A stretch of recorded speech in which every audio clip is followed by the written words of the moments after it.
Welcome, नमस्कार. आज mamma परत आलेली आहे. आमचा एक नवीन एपिसोड आई आणि लेक हे कुकिंग सिरीजमध्ये. सो मदर सन सिरीजचा हा नवीन एपिसोड आहे, विच इज रवा नारळाचे लाडू. हे लाडू बेसिकली रव्याचे लाडू आहेत, ज्याच्यामध्ये आपलं फ्रेश खोबरं आहे आणि त्याच्यामध्ये एक सिक्रेट इन्ग्रेडियंट आहे, जे घातल्यामुळे हे laddoo unlike any other laddoos that you have eaten, आणि they are my absolute favourite जे मम्मा बनवते. ओके मम्मा, एक्सायटेड? सो या रेसिपीला काय लागेल आधी आपण याचं साहित्य बघून घेऊया. 1 वाटी रवा, अर्धा वाटी साखर, अर्धा वाटी खोबरं, पाव वाटी दूध केशर घातलेलं, पाव वाटी तूप. तूप जरा कमी जास्त होऊ शकतं रव्याच्या क्वालिटीप्रमाणे, थोडेसे बेदाणे. आणि सिद्धार्थने जे सांगितलं ना सिक्रेट, ते हे सिक्रेट हा आहे व्हॅनिला इसेन्स. आता तो का घालते मी तुम्हाला नंतर सांगते. तर आपण रेसिपीला सुरुवात करूया. मम्मा, सर्वात आधी काय करायचं? आता ही साखर आहे, ही ह्या भांड्यात बुडेलचं पाणी घालायचं आणि ठेवायची, म्हणजे आपला रवा भाजून होईपर्यंत साखर जरा विरघळेल. सो ही साखर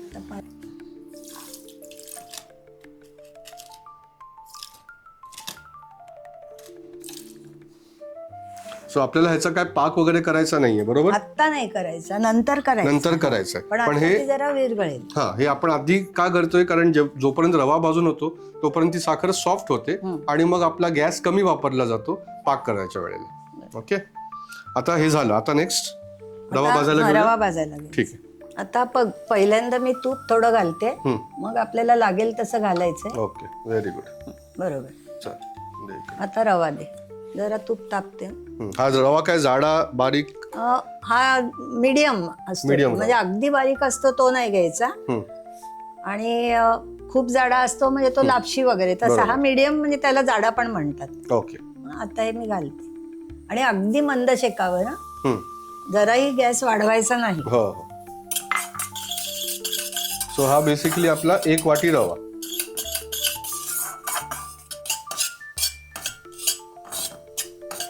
थोडंसं तूप घाल.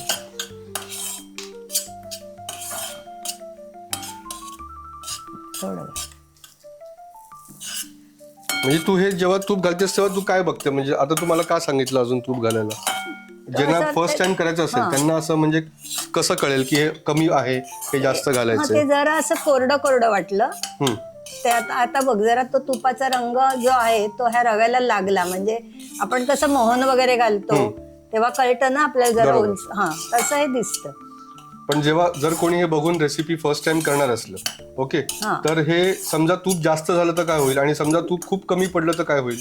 नाही, कमी पडलं तर लाडू असे कोरडे होतील, पण मी त्याच्यात थोडं दूध घालते, त्यामुळे तो प्रॉब्लेम येत नाही. ओके. पण जास्त झालं ना तर मग ते आपण जेव्हा लाडू वळतो तेव्हा ते असं हातातनं गळतं, ते तेवढं आपल्याला जास्त नको असतं. हा शेक जरा कमी कर. आता हे जे भाजण्याचे पदार्थ आहेत ना, ते नेहमी मंद गॅसवर करायचे, कारण मोठा गॅस असला की काय होतं, ते पटकन करपून जातात. आपल्याला वाटतं भाजले, पण त्याला जो फ्लेवर, स्वाद आपण जो म्हणतो, खरपूसपणा, तो येत नाही. त्यामुळे नेहमीच मंद गॅसवरती भाजायचं असतं. म्हणजे त्याला पेशन्स खूप पाहिजे. हे असे सगळे जे पदार्थ आहेत ह्यांना हे पटकन झटपट होणारे नाही आहेत, कारण what she saying is right. The entire thing is on how you roast the रवा.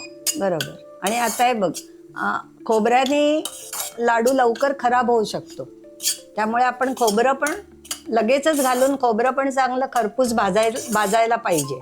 आता रव्याचा रंग किंचित बदललाय ना, आता खोबरं घाल. ओके. सो या स्टेजला आपण ह्याच्यामध्ये जे आपल्याला फ्रेशली ग्रेटेड कोकोनट आहे हा ह्याच्यात घालायचा. ओके. म्हणजे आता रव्याबरोबर ते खोबरं पण चांगलं भाजलं जाईल. आता हे मी जे घेतलं 1 वाटी खूप कमी आहे ना, त्यामुळे तो पटकन भाजला गेला. 2 वाटी असतात तर थोडा अजून भाजायला लागला. सो तू एका वेळेला जेव्हा लाडू करते घरी, तेव्हा तू किती वाटीचा करते? तेव्हा मी 4 वाटीचे. 4 वाटीचं, म्हणजे ह्याचं ऍक्च्युली 4 टाइम्स, कारण आमच्याकडे ते एवढे पटापट संपतात. आणि आमच्याकडे जेव्हा पाहुणे वगैरे येतात किंवा सणाला वगैरे हे रव्याचे laddoo is always in demand by all our family, relatives, friends, everyone. आणि दिवाळीत तर 1 किलोचे लागतात, कमी पडतात 1 किलोचे. आता मला त्याचा असा येतोय ना? अरोमा यायला लागलाय. हो, आता खोबरं घातल्यामुळे ते जरा तुला असं वाटेल एक कोरडं झालंय का, तूप घालावं का, पण त्याची काही जरूर नाहीये. ते व्यवस्थित आता भाजलं जाणार आहे आणि थोडं नंतर त्याच्यावर दूध मी घालणार. सो आता हे तू भाजतेस, तर मी दूध हे मायक्रोवेव्ह मध्ये गरम करू? हो चालेल ना. चालेल. पण तो केशर जरा खलून घे त्याच्यात. हो, येस. सो हे मी थोडासा केशर घेतोय आणि the right way of doing this is to powder दिस.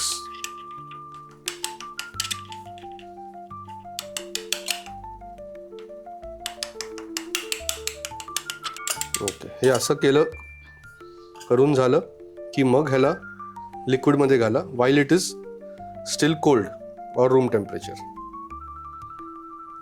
हे बघा, हे असं केल्यामुळे त्याचा रंग जास्त चांगला होईल.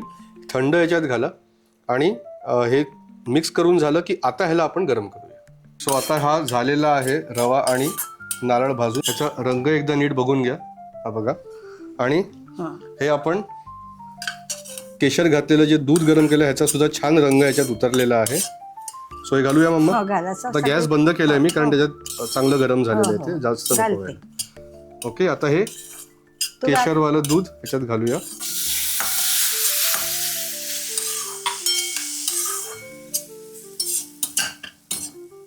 हे असे ह्याच्यात दूध घातल्यामुळे जे मध्ये असे लम्स झालेत ना, ते मोडून घ्यायचे आधीच, म्हणजे सगळ्याला दूध आणि रंग व्यवस्थित लागतो मग. आणि हा आपण काही शिऱ्या एवढा दूध घालत नाही, तो असा फुलून येणार नाही शिऱ्यासारखा, पण सॉफ्ट होईल चांगला. सो दुधाच्या फॅटनी ते आणि त्या मॉइश्चरनी तो लाडू जो आहे तो आपला छान असा मस्त होईल. हे असं चांगलं दूध मिक्स करून झालं. आता असा तो व्यवस्थित एकत्र करायचा आणि मग त्याच्यावरती अशी झाकणी ठेवायची, म्हणजे काय होईल, त्याला वाफ धरेल. वाफ धरली का ती वाफ आणि दूध ह्याच्यामुळे ते छान रवा फुलून येणार आहे. आता आपण हे थोडा वेळ जास्त ठेवायला लागतं, म्हणजे वाफ धरून थोडा रवा सॉफ्ट होईपर्यंत. साधारण आता मी काय करते, हे करते स्वयंपाक सुरू करायच्या आधी करून घेते आणि मग सगळं घरातलं दुपारचं आवरलं का मग मी पाक करते. साधारण 3-4 तास जातात. आणि मग आपण विसरूनच जायचं हे काय केलं होतं ते. मग तो पाक घालायचा. पाक घातल्यावर पण तो मात्र चांगला छान 5-6-7 तास जेवढा मुरेल ना तेवढा मुरून द्यायचा. ओके, आणि मग त्याचे लाडू वळायचे. राईट. सो आता हे आपण साईडला ठेवूया आणि आता पाक करायला बरोबर. ओके, सो हे बघितलं तुम्ही, आपण रेसिपी स्टार्ट करायच्या आधी पाणी घातल्यामुळे ही शुगर ऑलरेडी किती त्याच्यात डिझॉल्व्ह झालेली आहे आणि त्यामुळे जी आपल्याला आता गॅस वापरायला लागेल हा खूप कमी वापरायला लागेल.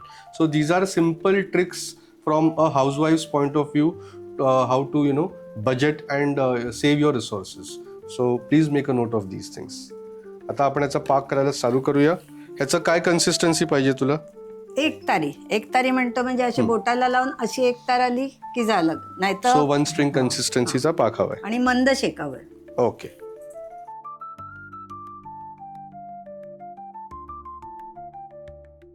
आता याची साखर वितळलेली आहे आणि ह्याला उकळी आलेली आहे. आता हा एकदम पटकन 1 स्ट्रिंग होईल. So now you have to be very very careful and attentive. आता हे बघा, साखर चांगली वितळली, ह्याला उकळी आलेली आहे. आता ह्याची 1 तारीची कन्सिस्टन्सी यायला हे जवळ आलेले आहे. हा बघा, हा आहे 1 स्ट्रिंग कन्सिस्टन्सी किंवा 1 तारीचा पाक. आता आपला पाक झाला, आपण गॅस बंद केला.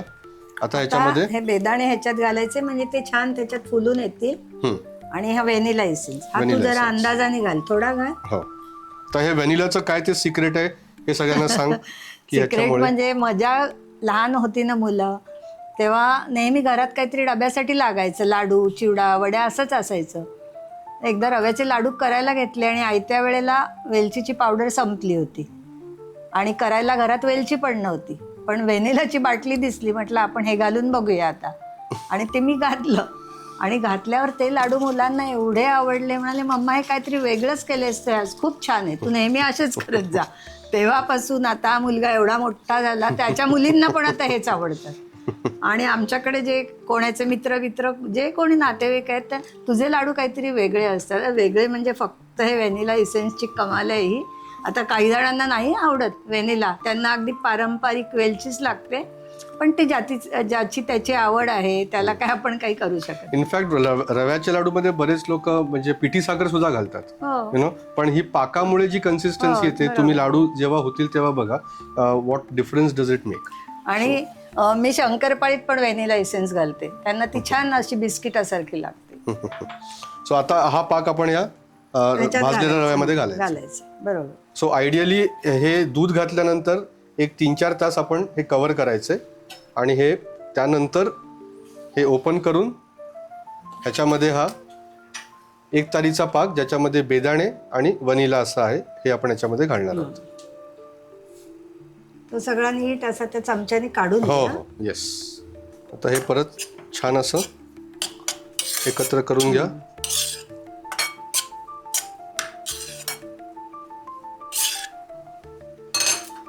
आणि परत हे कव्हर करा. आता आपण ते पाकात घालून ठेवला रवा आणि मग थोड्या वेळाने तो एका डब्यात काढा, घट्ट डब्याचं झाकण लावून ठेवा आणि मग तुम्हाला 5, 6, 7 जेवढं ठेवता येईल तेवढा ठेवा, तो काही खराब होणार नाही. आणि वेळ येईल त्यावेळेला मग लाडू वळवून घ्या. आयडियली ओव्हरनाईट केलं तर बेटर होतं, कारण त्याला वेळ चांगला मिळतो ते सगळं ॲब्झॉर्ब करायला, तो रवा छान फुलायला. बरोबर. आणि मग नेक्स्ट डेला सकाळी त्याचे लाडू करायचे. आता हे 8 तास साधारण झालेले आहेत आणि हा डब्बा आता आपण ओपन करणार आहोत लाडू वळण्यासाठी. So now everything is ready, the wait is finally over and the rava should be ready. उघडूया. वाव, छान आलाय ना रंग. रंग पण मस्त आला आणि तो रवा असा फुललेला दिसतोय सुद्धा. बरोबर. करायचं स्टार्ट. हो, आता लाडू वळायला घेऊ. प्लेट दे मला. ठीक आहे.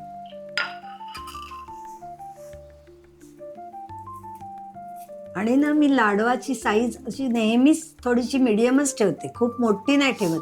म्हणजे काय होतं, काही जण अर्धा खातात, फुकट घालवतात, ते बरं नाही वाटत. प्रसादाचा लाडू असला तर एका वेळेला तुम्ही 2-3 खाल्लेत तरी चालेल. लहान लहान असले का ते खायला पण बरे पडतात. ऍक्च्युली यू म्हणतात ना, no one can eat just one, तसं आहे. You can not stop at one. आता बघा, ही एक साईज आहे, लिंबा एवढी. सो साधारण एक टेबल टेनिसचा बॉल असतो ना, त्याच्यापेक्षा थोडी मोठी चालेल, पण मी अशीच करते. जरा घट्ट वळ. नाईस, मस्त.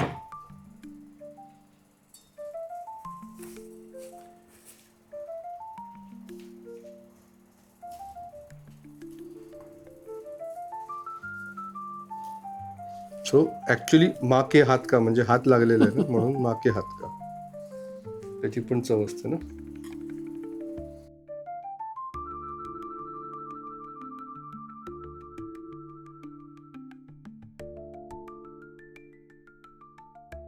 सो मम्मानी बनवलेले रवा नारळाचे लाडू हे तयार झालेले आहेत. आता 1 वाटीतनं बघा 11 लाडू बरोबर झाले. म्हणजे अर्धा किलोचे 4 वाटीचे जेव्हा करतो तेव्हा 35 ते 40, ह्याच्यापेक्षा थोडीशी मोठी साईज करून सुद्धा 35 लाडू नक्कीच होतात. आणि ते भाजायला वगैरे पण ते बरं पडतं, म्हणजे काय कठीण जात नाही आपल्याला. पण ज्या पहिल्यांदा करताना 1 वाटीचेच नेहमी करून बघायचे, म्हणजे मग आपल्याला कळतं. आणि आता ते 1 वाटीचे लाडू आता मी 1 मिनिटात सगळे संपवणार आहे. नाही, सगळे तुला देणार नाही, सगळ्यांना देणार आहे. आता तू हा एक खा. ओके, बरं. पहिला लाडू मला, but just to show you, आपण तो पाक घातला ना, त्याच्यामुळे ह्याचं आतमधलं टेक्स्चर बघा, इतकं सॉफ्ट आहे. नो, दिस इज एक्स्ट्रीमली असं एकदम असं गुई सॉफ्ट आणि अमेझिंग टेक्स्चर आहे. असेच भसभशीत लाडू नाही आहेत. आणि सॉफ्ट आहे, पण शिऱ्यासारखं गिचगिचीत असं नाही. मऊ आपण शिरा करतो ते काय म्हणतात ना, अगदी शिऱ्यासारखा तसा पण नाहीये, पण सॉफ्ट आहे. Very nice. तू पण चाखून बघ. अमेझिंग. का पुढं. Very nice. प्लीज हा लाडू नक्की करा, ह्याचा फीडबॅक आम्हाला सांगा. चॅनलला लाईक, शेअर आणि सबस्क्राईब करा. आणि अजून तुम्हाला मम्मानी काय काय रेसिपीज बनवलेले बघायला आवडतील हे आम्हाला नक्की सांगा. मजा आली? मजा आली. So keep watching Seasoned by Siddharth. Enjoy.